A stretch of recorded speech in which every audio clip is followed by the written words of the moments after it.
Welcome back to Reviews and Wheels. Today you're joining me inside the Suzuki Ignis 1.2 GLX, right? So this car is priced at 253,900, right? But the starting price of the Suzuki Ignis is 212,900, right?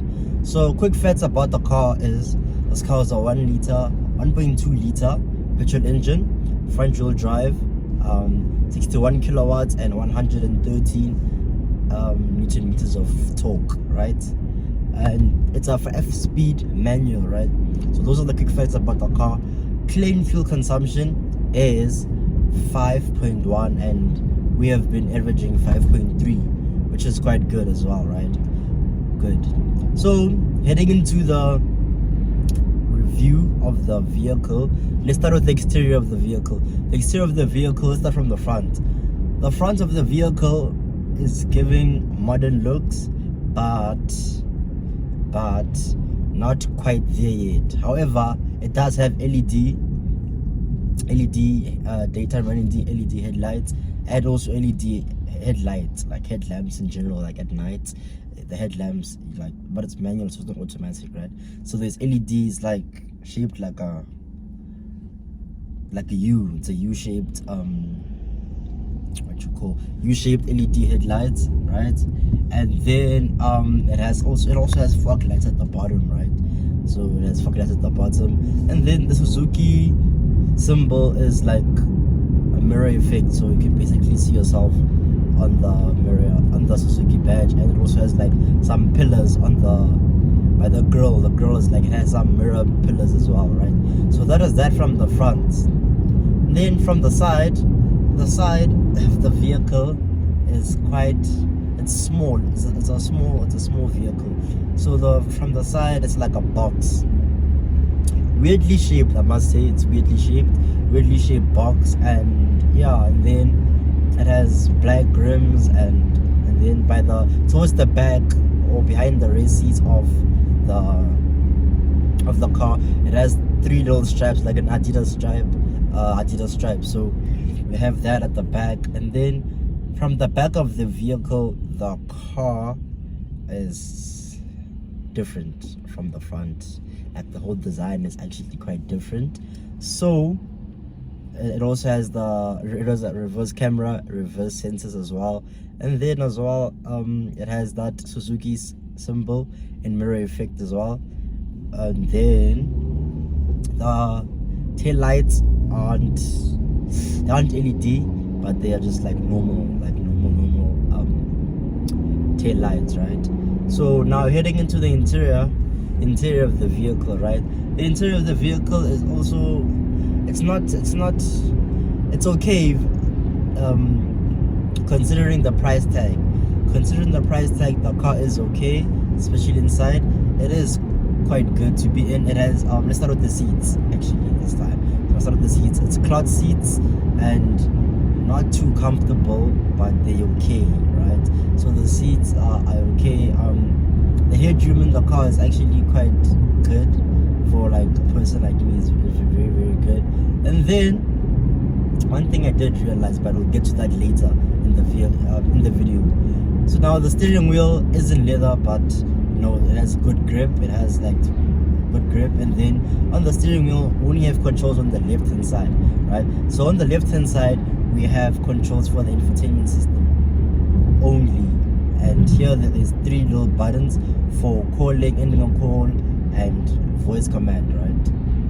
And then yeah, that is that. And then to control the instrument cluster, which is, by the way, analog, we have 2 buttons towards the right hand aircon vent. It has trip, info, and the brightness for the display. And then we have in the middle, we just have the speed, and then on the left is the RPM.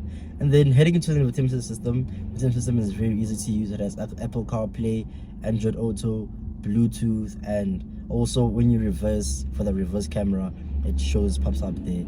And then we have manual air conditioning settings here. So one thing about the interior that I did really like is that it's two-toned, right? So we have the black and a little bit of cream. So towards the handles we have like cream, and like just the top is black, which is really good, like considering like most vehicles don't really have that. So that black and cream goes out through to the back as well, right, by the sides of the vehicle. So that's one thing that I did realize about the vehicle. But one thing that is very unique also about the car is the handles, the door handles. We have handles here which are like, I think it's steel or plastic, but it is really good. It brings the uniqueness to the vehicle, right? So that is that in the interior of the vehicle, right? So we're gonna speak about the things that I like about the car and the things that I don't like about the car, right? So let's start with the things that I like about the car. Things that I like about the car, number one is how it looks from the front. Basically, I like the LEDs. The LEDs are quite unique because they always on, and yeah. Number two that I like about the car is the drive. The drive of the vehicle is actually quite good. The drive of the vehicle is quite good.